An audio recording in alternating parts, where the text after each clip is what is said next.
Fun at the fair, politically speaking, next on Capitol View.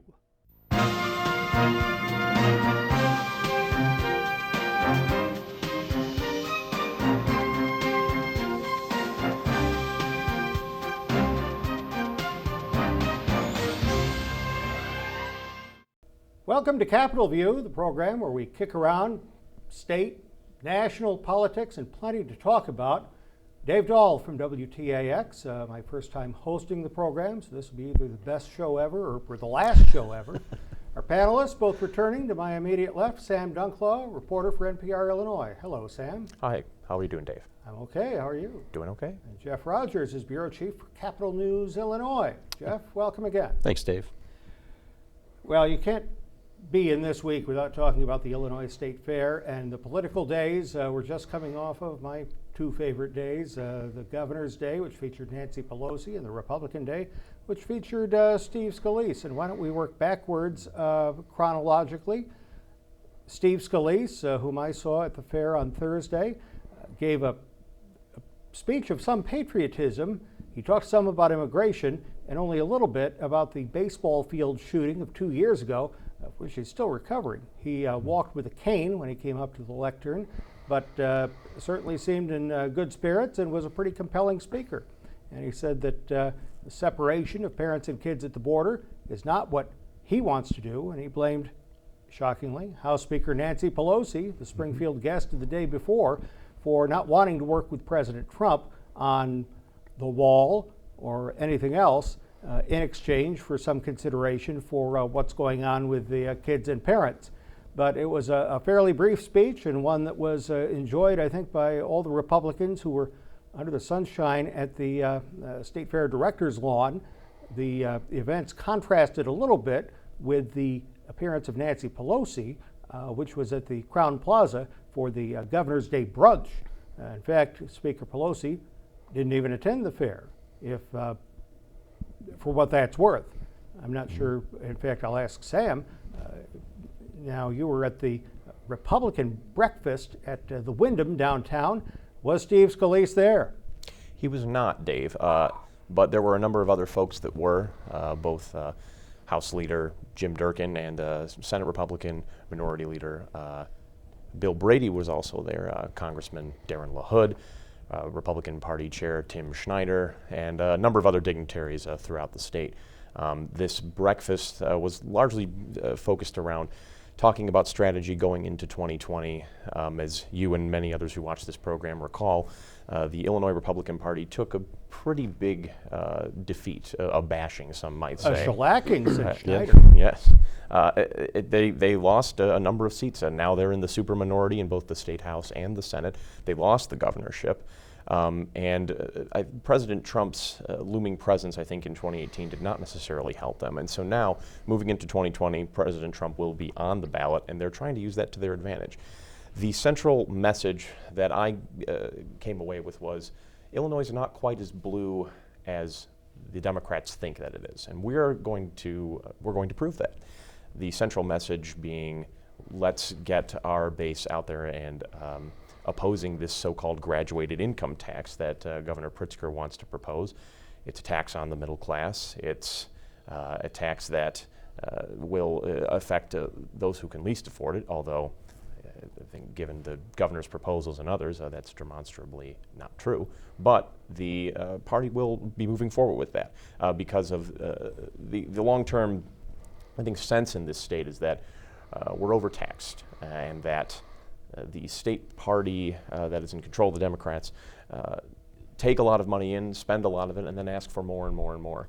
So that'll be their central message this time around. They're running a number of candidates on that platform, and we'll see how it goes. One thing I noticed, and Jeff, you can weigh in on this too, at the lawn anyway, they didn't have any speakers who represented the next wave of Republican leadership, the shining stars of the next generation. Mm-hmm. They mentioned Sue Rezin was going to beat Lauren Underwood for Congress. Rezin, a longtime senator, and well, I'm not sure she represents the next generation. I mean, she's even older than I am. But Jeff, what do you think? Well, I kind of felt like the entire day was a practice in trying to find an identity. because you'd listen to different speakers from the Republican Party and you'd hear somewhat different things. And there seemed to be a conflict between attaching the party to President Trump or attaching the party to what's going on in Illinois and ignoring what's going on the national level. And I think that's what you're going to see in 2020 is trying to figure out, the Republicans will be trying to figure out where do they want to exactly, where do they want to drive? What lane do they want to be in? Is this the party of Trump or is this not the party of Trump? And I saw a lot of conflict in that today. Now, they didn't talk from the lectern at the rally on Thursday about who's going to beat Dick Durbin. Sam, at the breakfast, how many candidates for U.S. Senate were there in evidence? I counted 4. There were 4 different candidates. They range up and down. There was a woman, Peggy Hubbard, from the Metro East, a black woman who's challenging Durbin on the sense that he's never been to the Metro East nor the South Side of Chicago, and that she is better versed on how to deal with things like gun violence. He's from East St. Louis. That is correct. So right off the bat, a lot of reporters noticed her message is a little bit shaky off the bat. But a few reporters and I were kicking around before the breakfast. Who is it that they're going to slate against Dick Durbin? Dick Durbin's a longtime U.S. Senator. He's been able to hold on to that seat for a very, very long time. And his messaging, by the Republicans' own admission, is that he's very good at being able to convince you that you and him are buddies, that he's able to talk right away to voters' concerns and voters' issues. And the Republican Party is saying, well, Dick Durbin's been in that seat for long enough. He hasn't done enough for this district. So confident, in effect, that they're fielding multiple candidates. How far those candidates will get, whether or not they'll be funded, these are all questions that are up in the air. Yeah, Jeff, it's not real often that Senator Durbin has faced a name candidate. Well, that's what I was thinking too when we're talking about the candidates who showed up today. You could probably walk on the state fairgrounds and find maybe 5 people that know who those folks actually are. I mean, that's the thing. You just don't have a lot of name recognition in that case. So you're going to have some candidates who are really trying to make a name for themselves. And I think Peggy Hubbard today kind of showed how, she was very aggressive as a speaker, I think is a way to put it. And I think that it's going to take somebody like that to move to the front of that field. Isn't Hubbard the one who lashed out a little bit, Sam, at fellow Republicans for not turning out more or not supporting more? What was it she said? Yeah, she'd said a number of things. I don't want to use her exact language, but I think you should. You probably wouldn't do it on the radio, but you can do it here. Well, the central message was there need to be more Republicans here at this meeting this morning. At the start of the meeting, as I believe the start of every Republican Party meeting goes, but whether it be the County Chairs Association or otherwise, they called out all 102 counties in this state, and maybe a handful of them were there this morning. It was relatively sparse. I hear that the crowd was a bit bigger over at the state fair. And her message was there need to be Republicans from every single county here. She referenced a show wherein the character had said, and again, these are her words, not mine, are we gladiators here or are we bitches? I'm going to have to Google that. That was the quote, apparently. Mm-hmm. But did anybody answer? No one did. As there were a number of shocking, oh my, sort of responses. But the central idea behind that being, are we going to rise to the challenge that's ahead of us in 2020? Are we going to take back the state of Illinois? Are we going to take back some of these congressional seats that we lost in 2018? Or are we going to sit on the sidelines and allow the Democrats to walk all over us? Well, the Democrats have the cards. They've got all the statewide offices, and they've got a supermajority in both the House and Senate. They've got the governor's office. And anyway, one Democrat note, Politico, Shia Capos reported that Jesse White is not going to seek another term as Secretary of State in 3.5 years when that seat comes up and when he's 88 years old. He said that before and backed out. Jeff or Sam, any news about that? No news about that necessarily, other than he was asked yesterday if he was going to finish his term. There was a question of whether he would duck out of the position at the midway point, and his point was he's jumped out of airplanes, and you don't bail on that halfway through. You go all the way through with it, and he vowed that he was going to finish his term. The appointment's made by the governor, by the way. Yeah. Right. Something about him, too, that was pointed out in the Sun-Times is that, he's got his talking points down very well. That's been my experience with him, too. this is my last tour of duty, for example, was the quote that was repeated once again this time around. I was jumping out of perfectly good airplanes, and when you jump out of a perfectly good airplane, as Jeff had mentioned, you don't stop halfway.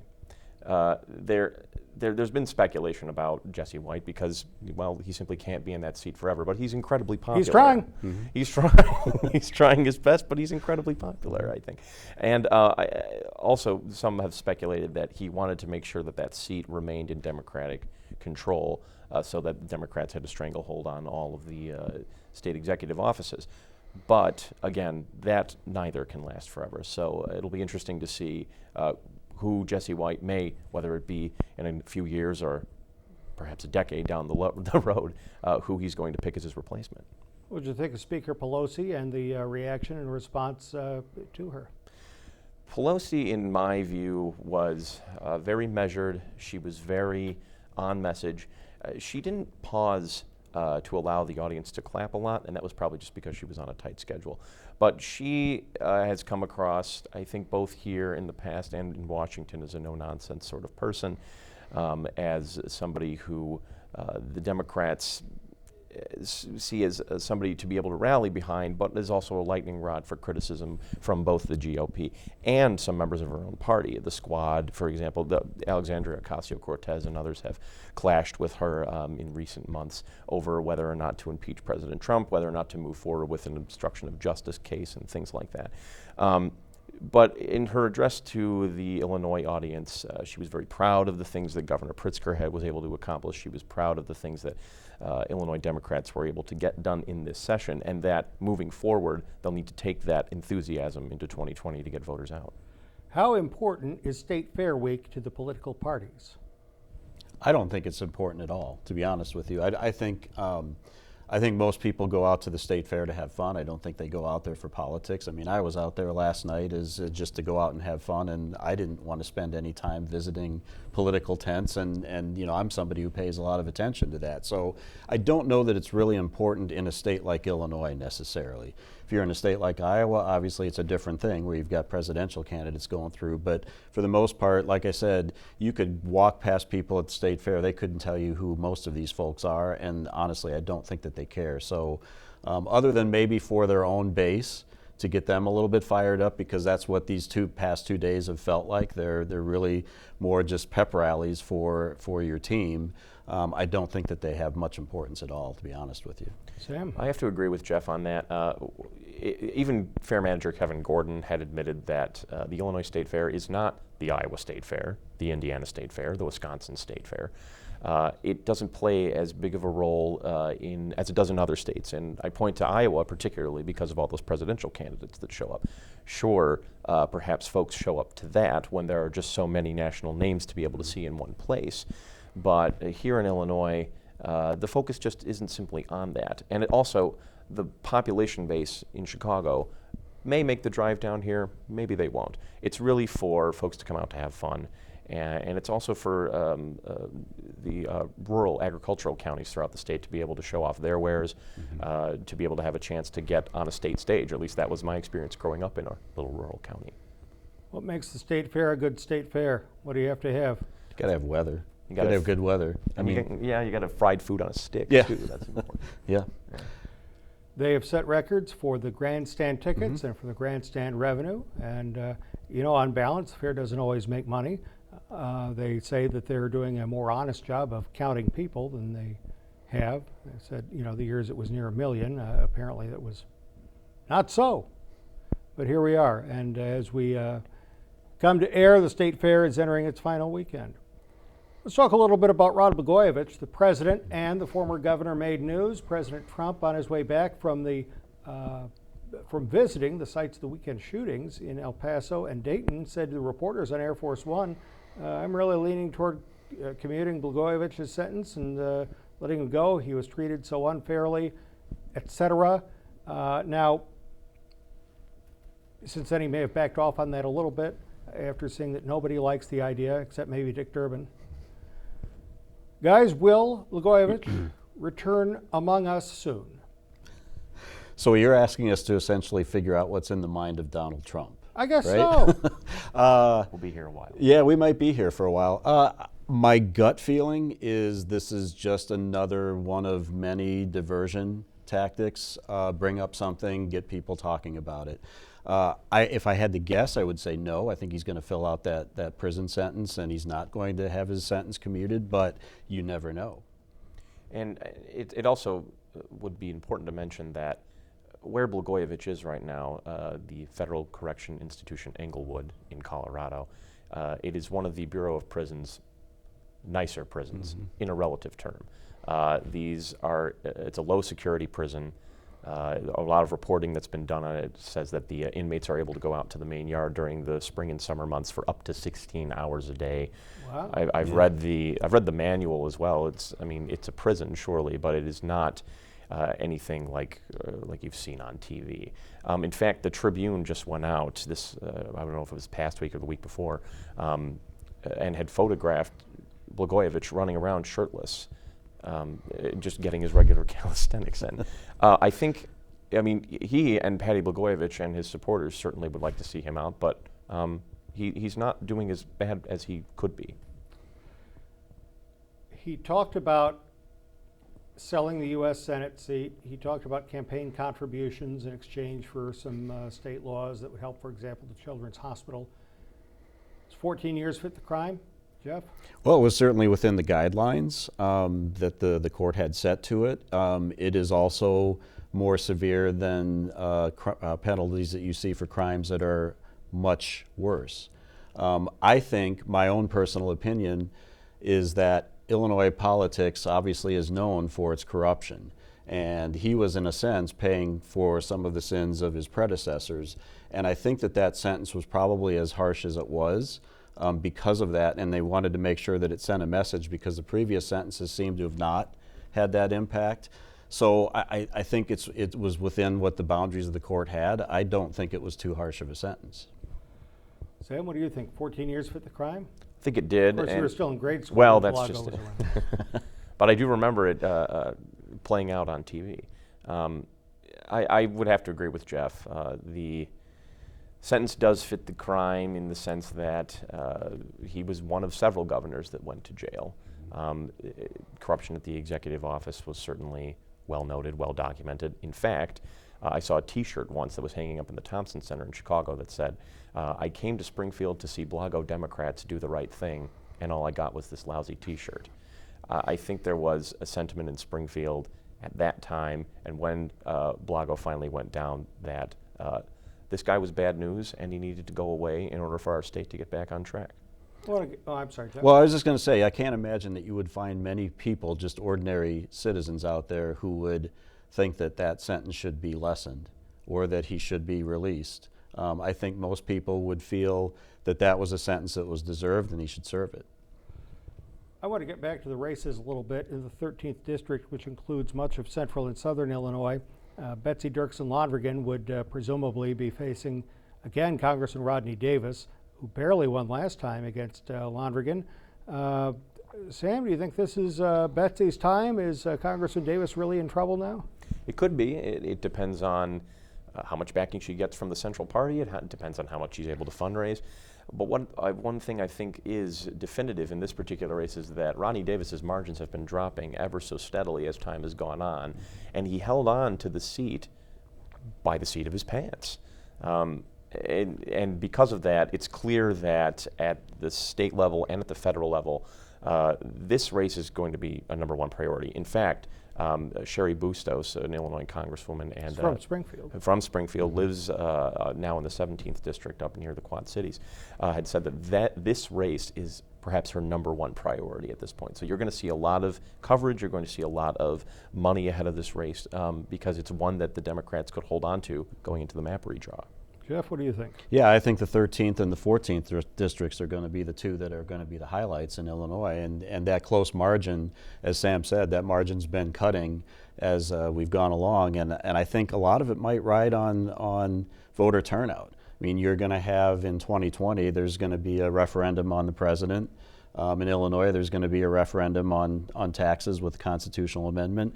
That could swing, and you know, if I had to guess, I'm going to think that probably in this district helps Rodney Davis just a little bit. Rodney's been around. He's the incumbent. He'll tell you that the district was drawn for a Democrat. You know, he's won every time. We'll see if he wins this time or if Londrigan can improve on her performance and has what it takes. I think she needs to branch out a little bit, and I think she has off of the healthcare issue. She's got a compelling story, and that's what launched Betsy Dirksen Londrigan into the 13th District consciousness. And on the other hand, Davis continues to have experience, a longtime staffer for Congressman Shimkus, and now he's building a record as a congressman. Presidential race. Mike Frerichs, the state treasurer, is endorsing Elizabeth Warren. Senator Durbin says, I'm not going to endorse anybody right now. Which is the right thing to do, Sam? Well, it's interesting that Frerichs is among the first statewide officers to endorse in this race. His own view on it was, I owe the public needs to know how I feel. To which I wondered, do they? Well, I mean, it was, he sort of methodically talked about how he had watched her, that is Elizabeth Warren, in debates. He had seen her on stage. He had talked to her, apparently personally, on at least one occasion, and was impressed with what she's able to do and with the policies that she has going forward. And that struck me as, well, that's how a lot of people decide on a presidential candidate. What makes this so particularly special? Jeff, go out on a limb or hang back? I personally, I think in a party vote like that, they should hang back. I, like Sam, wonder how many people were actually waiting to hear what Mike Frerichs thought about the presidential election. But if you had one of those puzzles where you're going to draw one line to another and connect them, that would be the candidate you'd probably pick for Mike Frerichs, just given what her platform is, what her skills are, what her emphasis is. I mean, it matches right up with what Mike Frerichs would be. Governor Pritzker made some news this week, and Sam, even though you're not bureau chief, you did cover the governor for part of the week. And what did he do that you saw? He signed a couple of health-related bills? He did, yeah. And this was expounded on a little bit more in Crane's, I saw. The governor signed a bill mandating that insurance companies cover the price of EpiPens. And a two-pack of EpiPens, if you look it up, is somewhere near the $700 range. And it's been that way for the past couple of years.